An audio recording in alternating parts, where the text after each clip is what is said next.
today is Indigenous Peoples Day, but it is also the formerly and still recognized by many Columbus Day. And Gregg Popovich had some words on this, and I know you're a big fan of his, as we all should be, given the the influence that he has over the politics of the NBA. And he had this to say.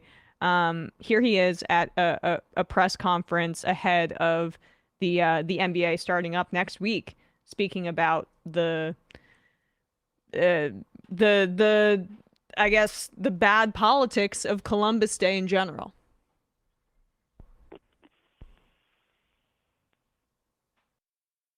You mentioned that, but it made me think a little bit beyond. I think the proclamation was obviously appropriate, important, needed, and all those sorts of things, but uh, I'm a little confused about our city and why it's Indigenous Peoples Day / Columbus Day. Columbus? I mean, he initiated a New World genocide. That's what he did. Yeah, I know. Yeah. Beginning with him and what he set in motion and what followed meant the annihilation of every indigenous person in Hispaniola, which was Haiti and the Dominican Republic today. That's what he did.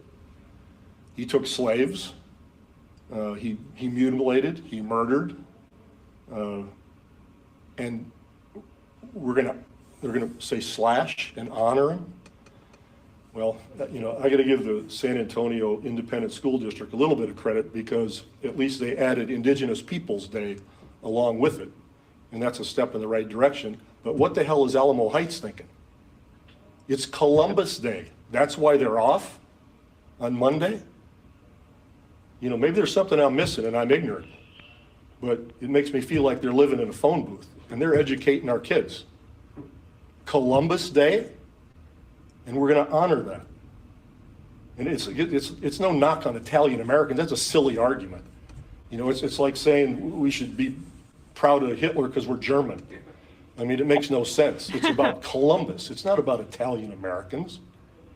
And so there are a lot of states that have come out and scratched the Columbus Day and made it Indigenous Peoples Day. But in our city, are we that backward that we have school districts that do that? I'm amazed, just amazed. Well, Dave, we just spent a good part of a half hour speaking about how the NFL rewards nepotism and has actively tamped down the careers of black coaches, putting them in positions to fail on rebuilding teams and then replacing them with white coaches. And there have been very few NFL head coaches who have spoken out politically, let alone spoken with this amount of candor that Pop and Steve Kerr regularly speak with. So, one, I mean, what does Pop mean to the NBA more broadly? And two, how does the NBA create this kind of environment where coaches and players can speak out like this, especially in contrast to the NFL? Well, I'll tell you, the answer to the second question is you can't overestimate the fact of guaranteed contracts. You can't overestimate the effect of having the best player of his generation, LeBron James, choosing to be a political person.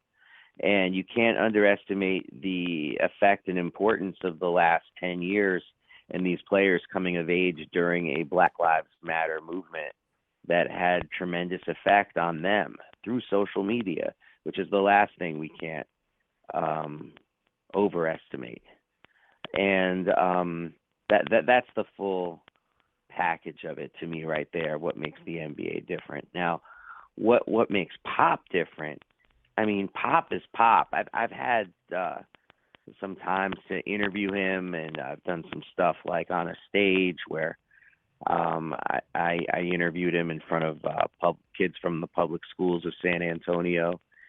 And I think what makes him important is that he was willing to give all the credit to Tim Duncan for 20 years. And that endeared him to people in the NBA, because someone like Phil Jackson, he understandably would have a big ego, but it kind of needs its own congressperson. You've got Gregg Popovich in contrast to that. And, and him being a political person the way he is, I mean, it's just opened doors for others to do the same and be more confident